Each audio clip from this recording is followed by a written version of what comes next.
So today, let's take a look at this RELD Rapid Engine Leak Detector. I have replaced a radiator on this Subaru, and I just want to make sure before we go on a trip that I don't have a head gasket issue. So it comes with the instructions. You can pause that if you want to look at it a little more. We come with a little stopper, looks like a line card, and the little tester tube that goes onto the rubber seal like so. Go ahead and turn it in there. It also comes with the fluid. So we're starting off with the engine cold. Of course, you'd never remove a cap when the engine is hot.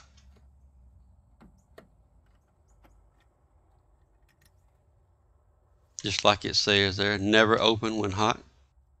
Now this is not going to fit my filler neck great, but it's going to be fine. I can push it down if I need to, and it'll probably make enough seal just sitting there. So let's go ahead and open up this fluid. They give us a very generous amount here. All we have to do is just pour enough to be at the very bottom of the bulbs, like so.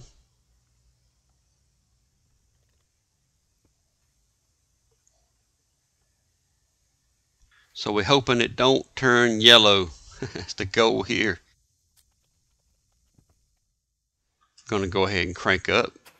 I do know the engine has to heat up, but I think I'm going to have to remove some fluid, so I'm going to see if it expands to the point where it pushes up.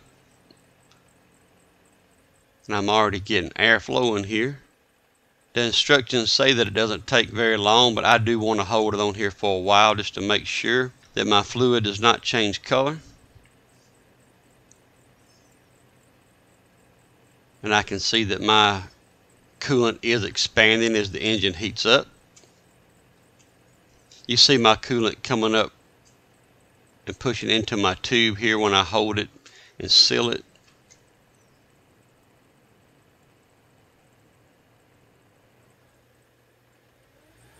Just going to let it sit here and just rev the engine up a little bit.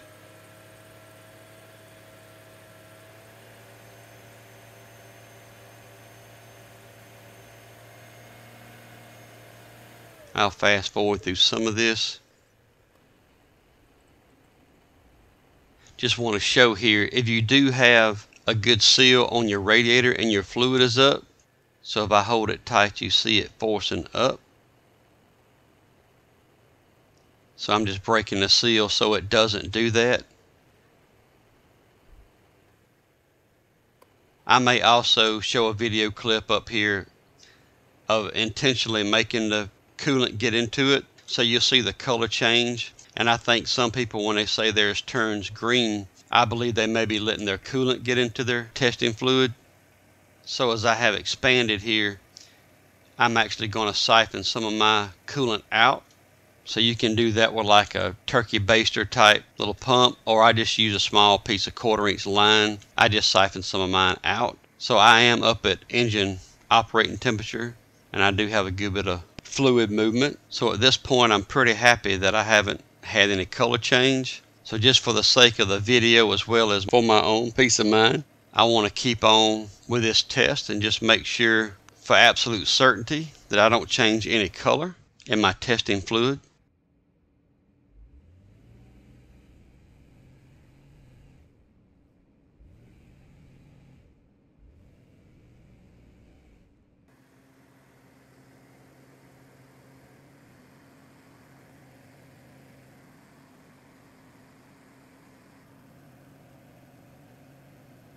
Still blue. Awesome. So I think that's good enough for this test. I will mention the instructions are a little bit vague when it talks about you can put it in either your radiator or your reservoir. See, my reservoir tank has just got a little plastic cap, therefore it's not meant to have any real pressure, just if some overflow does pour in there.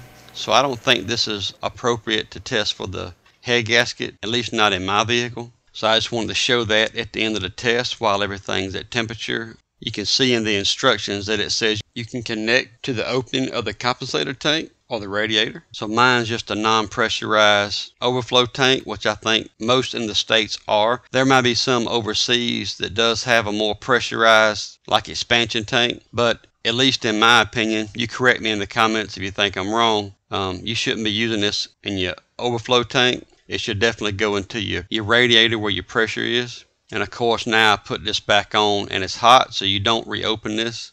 But I was highly impressed with the test. I'm so thankful that the fluid stayed blue. Now if I take a can of duster and I spray in it, I want to make sure my fluid really will turn yellow.